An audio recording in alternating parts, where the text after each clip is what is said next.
Hey everybody, welcome back to my channel. If you're new, my name is Monica and I am the CEO and founder of Monica Freeman Studios. We are a luxury brand and creative agency. Today I want to discuss my client onboarding process, and it's very important to establish an onboarding process to set you apart in the market and make sure that your business shows up as a professional business. The very first thing I like to do when a potential client inquires with me is to schedule a discovery Zoom call, because I want to connect with them on a personal level and understand exactly who they are and what they want. Once we've established some kind of a connection and a rapport, I then take notes of all the things that this client wants for their business, so I can make sure that I can deliver results for those needs. Because the most important thing is that your client is happy. And if you cannot deliver results, then you should not take that client and disappoint them in the long run. So for me, it's very important that I know that we're on the same page and that I can ensure that I'm able to do the things that they need. So after that discovery call, I then do an audit of the entire business.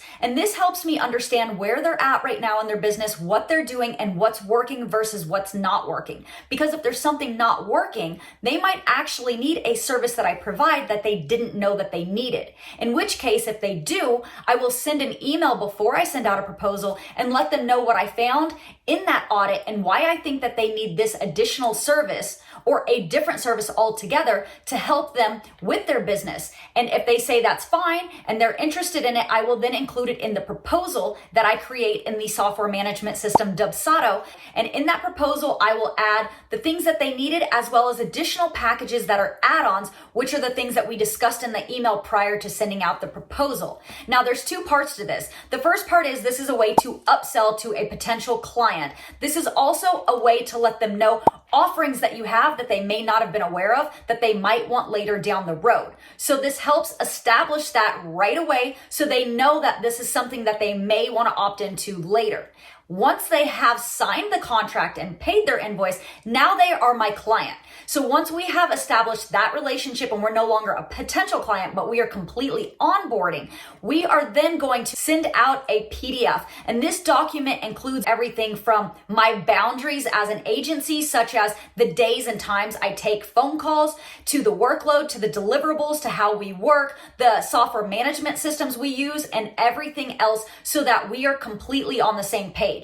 If they have any questions, we can hop on another call to discuss all the FAQs. But at this time, I onboard them to a management system called Trello. And this is where I keep everything organized. This is where their invoices go. This is where all of their deliverables are. This is our timelines. This is our correspondence. Everything we do together during this partnership is in Trello. And depending upon what service they come to my company for, we may upload them to a ClickUp calendar as well. So those are all the tools that I utilize to be very organized in my onboarding client process. And during this time, I always offer them a link to Calendly that has my schedule and when I'm available for phone calls. So if they feel like they need to hop on a call with me at any time, they can go ahead and schedule that in my calendar. And there's no calls at all hours of the day or on the weekends. It's very professional. It's very streamlined. This also helps me to meet the deadlines and the timelines, and it helps us create a working relationship where everybody is happy. Those are all the tips that I have for the onboarding client process. I hope this video helped inspire you how you can create your own onboarding process. Thank you so much for tuning into this video. I will see you on the next one.